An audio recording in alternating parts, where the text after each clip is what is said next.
songs that we didn't know that were in between the middle until we got deeper into the culture.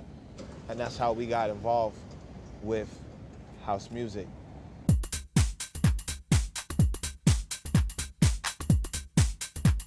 Well, the way I got introduced to house music was a good friend of mine and Link's out in Canarsie. His name was Buddy. And this was a guy who used to frequent the garage. And he used to play music, a DJ at the house parties that we used to have at the house. Now, when I say the house parties, I mean not the house music that you know. This was a party in our apartments. We clear all the furniture out in the living room and throw a party. Like, oh, Friday night, we're having a party at my house. So everybody would come. And what he would do is he would sneak the house music in with a lot of disco. He would play some disco music. He would play the popular hip hop and reggae. And then he would sneak the house music in. And that's how we got introduced to it. Because we were already open off of songs that were kind of like borderline. Songs that we didn't know that were in between the middle until we got deeper into the culture, you know, the music. And then that's when we wanted to hear more of that music, and that's how we got involved with house music. When did it start? Oh, when I came to know house was like around '86, but I'm quite sure that house had existed long before that. So I would say maybe mid '80s. Yeah. Early 80s, around like, you know, from what I've heard, you know, 82, 83, 84, it was still, you know, perceived as disco, but it started to take off, and that around that time, by around 84, 85, 86, is when it, you know, the house sound was born, and, you know, as a dance, the culture came out of that, you know. They used to call it club music, too. Yeah.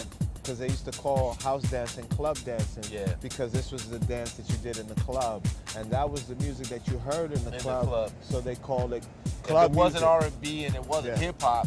You know, they didn't have a name for it, so they just called it club music, or, you know, popular culture dance music. Right.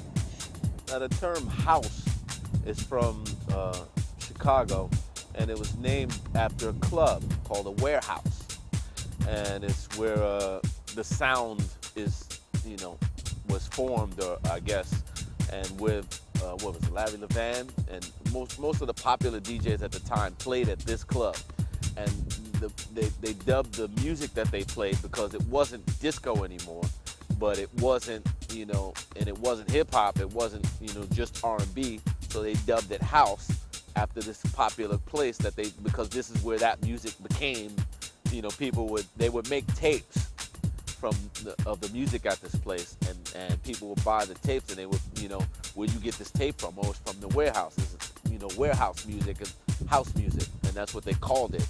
And, you know, the dance was, you know, the dance is named after the music. Well, the fashion back then is, like, most of the clubs had dress codes. So you couldn't go to a club the way I'm dressed right now. You couldn't go with sneakers, jeans, and baseball cap, t-shirts. So we had to dress nice.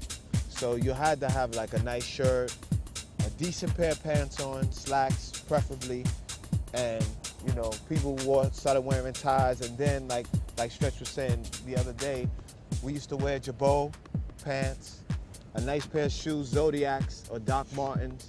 Some shoes had the metal on the front, some shoes didn't, but, you know, that you had that look on your feet and on your legs, and then you had a nice shirt and a short tie, not a long tie. No jacket, but just the vest. Yeah. And then that became the uniform. Whenever somebody saw a short tie vest, the jabots and the Zodiacs or the Martins, you were a house dancer. They automatically knew. You were a club dancer. You know, you knew where this person was going based on how they were dressed. You knew what clubs they went to, what they were into based on, you know, how they were dressed. It's the same as like back in the days in locking. The lockers were dressed a certain way, and when you got to the spot, you knew who was locking and who wasn't. Well, it's the same thing in house. Another popular, you know, thing in the late '80s was polka dots. You know, people used to rock polka dots. You know, it just became, little dots, big dots, ties and all kinds of stuff, and also suspenders and you know, blazers. You know, in the hip hop clubs, you didn't have a dress code. But in the R&B clubs or in the the popular clubs that didn't play just hip hop, they didn't want the street element. They wanted people to come. No hats, no Yeah, sneakers. no jeans, no sneakers, no hats. So you had to dress up. You had to look. Like not like you were coming off the street, but you were coming to party. So that gave birth to a whole culture of dressing a certain way to go to the club. It wasn't people wanted to dress up. It was you had to, and it just became a culture by itself.